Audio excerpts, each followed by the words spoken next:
आवाज क्लियर है? आवाज क्लियर है ना? चलिए सब लोग आ गए। Good morning class. चलिए, वो इससे पहले हम आप लोग को पढ़ाए थे ब्लड के बारे में, और ब्लड में मेन कंपोनेंट समझा दिए थे। आज उसके आगे का समझाना है। चलिए ध्यान से देखते हैं लोग उसके आगे। देखिए यहाँ ब्लड में दो हिस्से होते हैं। एक होता है आपका प्लाज्मा वाला पार्ट, जो एक होता है रुधिराणु। रुधिराणु रुधिराणु वाला पार्ट जो होता है लगभग 40% होता है, थोड़ा बहुत ऊपर नीचे हो सकता है। और ये वाला लगभग 60% होता है प्लाज्मा। आपको बता दिए थे प्लाज्मा ये 60% होता है, लगभग 60%। इस प्लाज्मा का अधिकांश भाग किसका बना होता है? जल का बना होता है। इसलिए कभी भी आपको अंदर प्लाज्मा की कमी हो जाए तो आप पानी पी लेंगे तो सही हो जाएगा। इसके बाद रुधिराणु होता है, ये हम समझाए थे आपको, अब थोड़ा आगे समझा देते हैं। आरबीसी होती है, उसके बाद क्या होता है? डब्ल्यूबीसी, और उसके बाद होता है आपका प्लेटलेट्स होते हैं सब। देखिए ये तीन चीजें होती हैं यहाँ पर। अब यहाँ समझिए कि ये 60% तो ये आपका प्लाज्मा है। 60% क्या है? प्लाज्मा है। यानी ब्लड का अधिकांश हिस्सा क्या चीज है? प्लाज्मा ही है। बाकी 40% ही ना ये चीज है। लेकिन जो आप ये 40% देख रहे हैं, ये भी 40% फिक्स थोड़ी है। इसका कोई जीवन काल नहीं होता है। जबकि देखिएगा आरबीसी को, हम आरबीसी का जीवन काल बताइए कितना दिन होता है? 120 दिन। 120 दिन के बाद ये तो आरबीसी खराब हो जाता है। डब्ल्यूबीसी 4 दिन बाद खराब हो जाता है। प्लेटलेट 7 दिन के बाद खराब हो जाता है। देखिए तो ध्यान से, आरबीसी में हीमोग्लोबिन पाया जाता है, ऑक्सीजन ले जाने का काम करता है, जिससे ऊर्जा बनती है। डब्ल्यूबीसी, इसके अंदर टी सेल पाया जाता है जो बीमारियों से रक्षा करता है। टी सेल के खत्म होने से कारण HIV एड्स हो जाते हैं। HIV में WABC खत्म हो जाता है। प्लेटलेट 7 दिन होते हैं, खून को गाढ़ा बना के रखता है। प्लेटलेट नहीं रहेगा तो डेंगू हो जाएगा, आप में एकदम कमजोरी आ जाएगी, उठिए नहीं पाएंगे। एक बात बताइए, आप ही से बात करते हैं। आपके शरीर में सब कुछ है, लेकिन आपका WBC तो 4 दिन में खत्म हो जाएगा जी, फिर वो नया बनेगा। आप जब कोई चीज नया बनेगा ही तो उसे स्टोर करके रखने की कोई खास जरूरत है? प्लेटलेट अभी जितना देख रहे हैं 2 लाख, 7 दिन में 2 लाख खराब हो जाएंगे, फिर वो नया बन जाएगा, कोई दिक्कत नहीं है यहाँ पे। आरबीसी ये थोड़ा सा वैलिडिटी होता है इसका 4 महीना। आरबीसी कितने दिन चलता है? 4 महीने चलता है। 4 दिन बाद ये भी खराब होकर चला जाएगा। तो एक बात बताओ भाई, अगर हम अपना आरबीसी किसी दूसरे को दान दे देते हैं तो कोई ज्यादा इफेक्ट थोड़ी पड़ेगा, फिर 4 महीना बाद बन ही जाएगा यहाँ पर। और आरबीसी होता कितना है? 40% वाले हिस्सा में न होता है, 40% वाले हिस्सा में होता है। बाकी 60% हिस्सा जो मेन ब्लड का हिस्सा है वो तो प्लाज्मा से है। और प्लाज्मा में क्या चीज होता है? जल होता है। इसीलिए कहा जाता है कि भैया 4 महीने पे अपने शरीर में खून को सड़ाने से बेहतर है आप उसे किसी को डोनेट कर दीजिए। हर 3 महीने पे आप डोनेट कर देंगे 90 दिन पर, तो कोई प्रॉब्लम नहीं आएगी, क्योंकि आपके शरीर से पूरा ब्लड निकाला जाएगा एक बार में 200 ml। अभी आगे पढ़ाएंगे आपको ब्लड ट्रांसप्लेशन, 200 ml निकाला जाएगा। इस 200 ml का जो 60% भाग है, कितना? 60%, यानी 120 ml, वो तो आपका प्लाज्मा है। आप पानी पी लेंगे तो सही हो जाएगा प्लाज्मा में। उसके बाद क्या चीज़ है? बाकी बची इन सबों की भरपाई। तो आपको पता है फल खा लेंगे तो WBC या प्लेटलेट बन जाएगा। तो आपको देखते हैं ब्लड जब डोनेट करते होंगे तो मिठाई और फल दे दिया जाता है, तो आपका मैनेज हो जाता है। तो अगर आप 200 ml किसी को ब्लड देते हैं ना, 200 ml, तो केवल अगले 2 दिनों में, मतलब 48 घंटे में, आपको इस 200 ml में से लगभग 160 ml की भरपाई हो जाती है। यानी अगर आपने किसी को ब्लड दिया तो मैक्सिमम 1 हफ्ता समझिए आप उस ब्लड की भरपाई कर लेंगे, आपका शरीर उसे बना देगा। लेकिन गांव में अशिक्षितता इतना ज्यादा है कि हमारे पास कई आदमी कोचिंग में ब्लड लेने आते हैं और ससुर अपना ब्लडवा नहीं देते, कहते सर किसी और से दिला दिया। हम कहते रहे तोरा में क्या दिक्कत है, तू क्या नहीं दे रहा है? ऐसे वालों को भगा देते हैं हम यहाँ से। भाई अपना नहीं दे सकते हैं, दूसरे का लड़का का खून नहीं है। तो आप इस चीज को समझिएगा, अगर आप जो भी व्यक्ति बार बार ब्लड देता है वो बीमार नहीं पड़ेगा, हमेशा वो फ्रेश रहेगा। जैसे आपके यहाँ कोई आम का पेड़ है, हमेशा उसमें कुछ छांटते रहिए, कुछ छांट नोट करते रहिए, तो शुरुआत में लगेगा कि छोटा हो रहा है, लेकिन वो सबसे बेहतरीन होगा, उसमें कीड़े उड़े भी नहीं लगेंगे। क्योंकि जब भी आपका ब्लड लिया जाता है ना, आपका जांच हो जाता है फ्री में। अब मान के चलिए आपको कोई बीमारी है, ब्लड देने गए, पता चल गया कि भाई आपको कोई बीमारी है, तुरंत सही हो सकता है।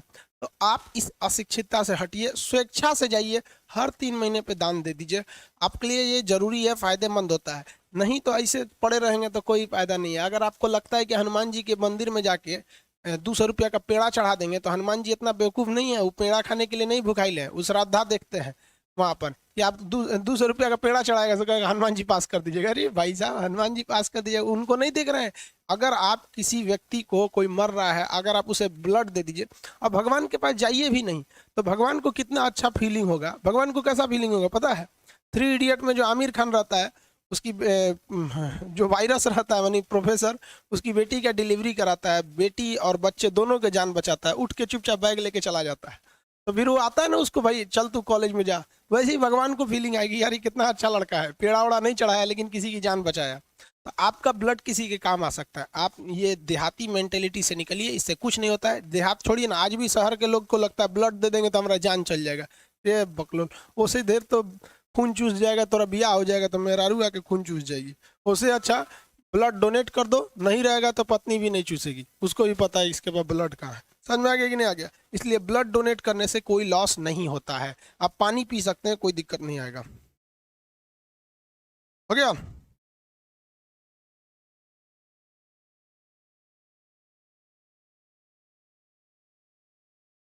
आगे बढ़े बाबू।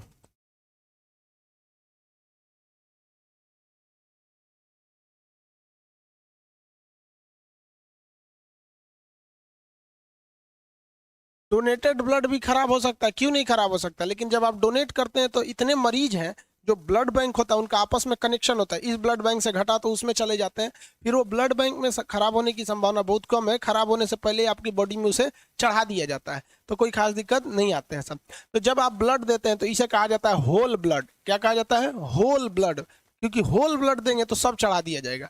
लेकिन कभी कभी किसी को केवल किसी के शरीर में प्लाज्मा है, सब कुछ है, मतलब ये सब की कोई कमी नहीं। जैसे कोरोना के मरीज में प्लाज्मा की जरूरत होती है, तो आपसे क्या किया जाता है? आपसे ब्लड निकाला जाता है, आपका ब्लड निकाल लेगा और उसमें से क्या करेगा, एक मशीन आती है, उसमें गोल गोल घुमाएगा। अब जैसे मथनी को ऐसे मथिएगा ना, गोल गोल घुमाएगा, तो ये जितने रुधिराणु है ये नीचे बैठ जाएंगे, क्योंकि ये सब तो कण की तरह होते हैं, बालू के दाना की तरह। तो ये आरबीसी डब्ल्यूबीसी प्लेटलेट नीचे बैठ जाएगा, और ये पीले रंग का ये प्लाज्मा है वो ऊपर आ जाएगा, ऊपर से इसे छान लिया जाएगा। तो भैया प्लाज्मा डोनेट करने में तो कुछ जाता ही नहीं, आपने पानी डोनेट किया है। प्लाज्मा का 90% भाग क्या होता है? पानी ना होता है। तो कोरोना में प्लाज्मा दान दिया जाता है। कभी कभी किसी को केवल हीमोग्लोबिन की जरूरत होती है, और डेंगू में तो केवल प्लेटलेट की जरूरत होती है। तो मशीनें आ गई हैं जो ब्लड से इन सारी चीजों को अलग कर सकती है। एक से एक मशीन आ गई है, सब समझ में आ गया कि नहीं आ गया? तो कभी कभी स्पेसिफिक जरूरत पड़ती है प्लाज्मा की, कभी प्लेटलेट की, कभी किसी चीज की, ऐसी जरूरत पड़ती है। नहीं तो अगर सीरियस कंडीशन है, किसी का एक्सीडेंट हो गया या कुछ, तो डॉक्टर कहता है होल ब्लड चाहिए। होल ब्लड मतलब समझते हैं, टोटली ब्लड हम ही को दे दीजिए, मतलब ये सारा चीजें चाहिए। तो ये हो गया आपका ब्लड हो गया। सर समझ में आ गया कि नहीं आ गया? आगे बढ़ जाते हैं ब्लड के बाद। ब्लड के अलावे हमारे बॉडी में जो फ्लूइड घूम रहा है ब्लड, उसके साथ एक और चीज घूमता है जिसे कहते हैं लासिका। सर लड़कों को बहुत ज्यादा पिंपल होता है, ठीक कैसे करें? मैंने हम ही बताएंगे। जवान हो रहा है तुम, इसीलिए पिंपल निकल रहा है।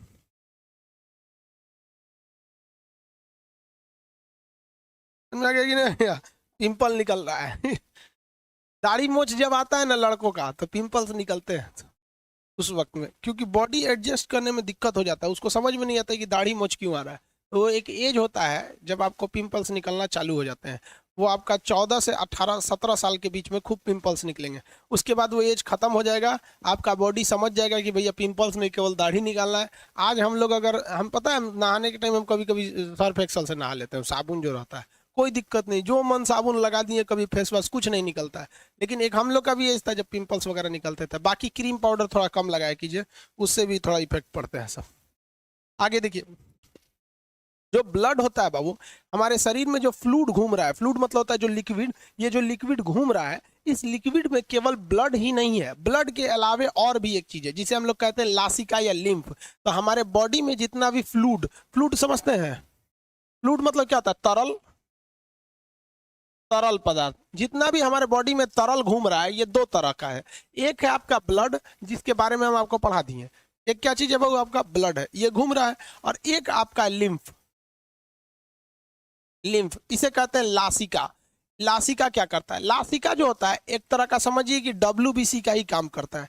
WBC का ही काम करता है लासिका। इस लासिका में दो चीजें होती हैं, ध्यान से देखिए। इस लासिका में CO2 की अधिकता होती है, इसमें ऑक्सीजन की ज्यादा जरूरत नहीं है, इसमें CO2 की क्या होती है, अधिकता होती है। ये लासिका, लासिका का मेन काम क्या होता है कि ये बीमारी से हमारी रक्षा करती है, हमारी बीमारी से क्या करती है, रक्षा करती है। इसका कलर अगर कहेगा तो ये रेड नहीं होता है, ये पीले रंग का होता है। कैसा होता है, येलो कलर का होता है, पीला। इसका दो काम होता है, हमारे शरीर में अगर कोई बीमारी एंट्री करती है तो उससे भी लड़ती है, और साथ ही साथ हमारे शरीर में अगर घाव हो गया तो उस घाव को भी भरती है। क्वेश्चन घाव से दो ही आते हैं कि कौन सा विटामिन घाव भरता है, तो विटामिन C घाव भरता है, और कौन सा लिक्विड भरता है, तो वो लासिका भरता है। लासिका का कलर कहेगा तो कौन सा हो जाएगा भाई, तो ये येलो कलर का हो जाता है लासिका। कितने लोग बता सकते हैं ये कौन सी ऐसी बीमारी है जिसमें लासिका खत्म हो जाती है, यानी लिम्फ खत्म हो जाता है? बीमारी का नाम बताएंगे। वह कौन सी ऐसी बीमारी है जिसमें लासिका खत्म हो जाती है? सर एड्स लार से फैल सकता है क्या? नहीं, एड्स के मरीज से जूठा खा लेंगे तो नहीं फैलेगा, थूक देगा तो भी नहीं फैलेगा। ब्लड के संपर्क में आता है, या तो ब्लड के संपर्क में आना चाहिए, या तो फिर महिला है तो उसके ओभम, और मेल है तो उसके स्पर्म, ये दो ही चीज से आ सकता है।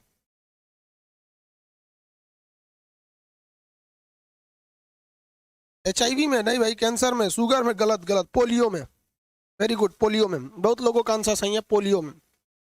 पोलियो जो बीमारी है इंट्रो वायरस से होता है, पोलियो वायरस जो होता है इंट्रो वायरस से होता है, वायरस का नाम है इंट्रो वायरस। जैसे कोरोना के वायरस का नाम क्या है, सार्स कोरोना वायरस 2, तो वैसे ही होता है इंट्रो वायरस। वो जिस शरीर जिधर घुसता है ना, वहाँ के WBC को नहीं मारता है, WBC को नहीं मारेगा, वो बीमारी से लड़ने वाला जो सेकंड स्टेप है लिम्फ साइड, उसको मार देगा। लिम्फ मार देगा तो सिग्नल नहीं भेजेगा ब्रेन को, वो कहेगा कि इधर कुछ हुआ ही नहीं है यहाँ पे, तो वो हाथवाई से हो जाएगा पोलियो का।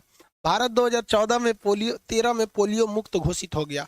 अब यहाँ पोलियो के मरीज नहीं है, लेकिन समस्या ये है कि पाकिस्तान और अफगानिस्तान में आज भी पोलियो के मरीज है, क्योंकि वहाँ अशिक्षितता ज़्यादा है। वहाँ मुसलमान लोग के जो मौलाना साहब हैं वो पोलियो के ड्रॉप पीने नहीं देते हैं, कहते हैं लोग कि 2 गो बूंद पिएगा तो 2 गो बच्चा होगा। अजब हाल है भाई। वो जो 6 महीने का बच्चा है उसकी इस बात की टेंशन नहीं है कि पढ़ेगा क्या, आगे डॉक्टर इंजीनियर क्या बनेगा, इससे नहीं मतलब नहीं है।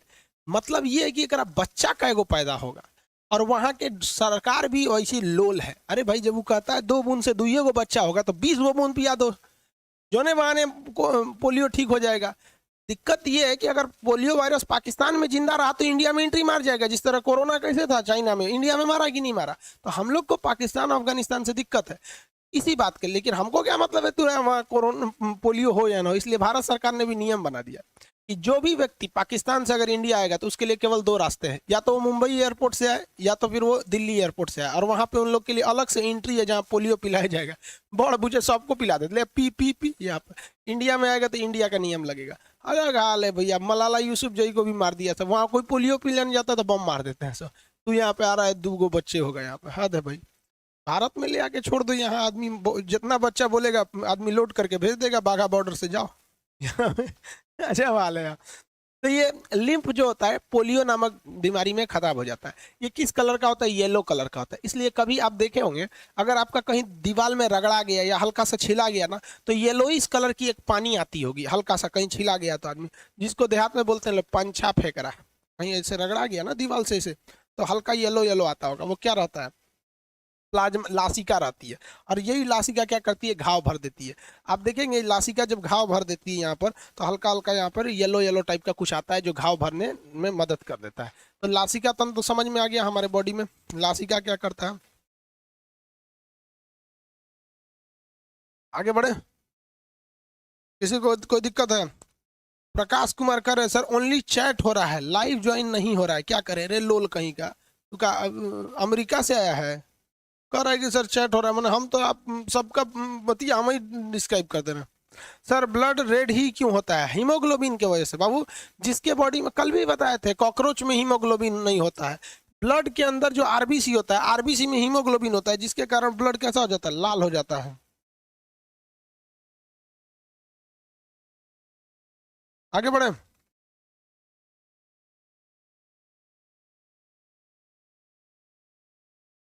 प्लाज्मा में WBC होता है नहीं बाबू, प्लाज्मा में एंटीबॉडी होता है। प्लाज्मा में क्या होता है, एंटीबॉडी। अब आगे समझिए, यहाँ समझ जाए ना।